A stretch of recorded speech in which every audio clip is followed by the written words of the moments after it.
আয়ারল্যান্ডের বিপক্ষে টি-20 সিরিজের শুরুটা একদমই ভালো হয়নি টাইগারদের। সিরিজের প্রথম ম্যাচে আইরিশদের কাছে 39 রানে হেরেছে বাংলাদেশ। ব্যাটিং ব্যর্থতার খোঁচড়া দিতে হয়েছে আরো একবারও। সিরিজে 1-0 ব্যবধানে এগিয়ে গেছে আয়ারল্যান্ড। ম্যাচে আগে ব্যাট করতে নামা আয়ারল্যান্ড 181 রানের বিশাল পুঁজি দাঁড় করিয়েছে বাংলাদেশের বিপক্ষে।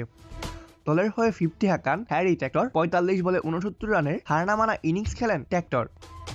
জবাব দিতে নেমে হযবরল ব্যাটিং করেছে বাংলাদেশ। পাওয়ার প্লেতে 20 রানের মধ্যেই হারিয়েছে 4টি উইকেট। সেখান থেকে ধুঁকতে 142 রান তোলে বাংলাদেশ। 50 বলে 83 রানের হারনামানা ইনিংস খেলেছেন তাওহিদ হৃদয়। ম্যাচ শেষে হতাশাই ঝরেছে টাইগার অধিনায়ক লিটন দাসের কণ্ঠে। তবে হৃদয় ছন্দে ফেরায় বেশ খুশি লিটন দাস।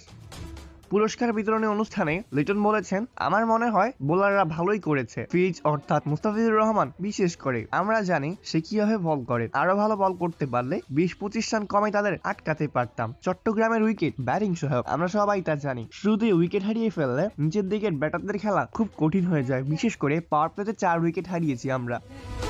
আমি অনেক খুশি যে হৃদয় ফর্মে ফিরেছে, কারণ আমাদের তাকে দরকার। লিটন আরো বলেন, আমি এখনো দলের উপর বিশ্বাস রাখছি। যদি নিজেদের খেলাটা খেলতে পারি তাহলে তাদের আমরা হারাতে পারবো। তবে সেরাটা দিয়ে খেলতে হবে আমাদের। হৃদয়কে নিয়ে আমি খুশি। আমি চাই সে এই খেলাটা এই সিরিজে চালিয়ে যাক। সিরিজের দ্বিতীয় ম্যাচ শুরু হবে আগামী 29 নভেম্বর।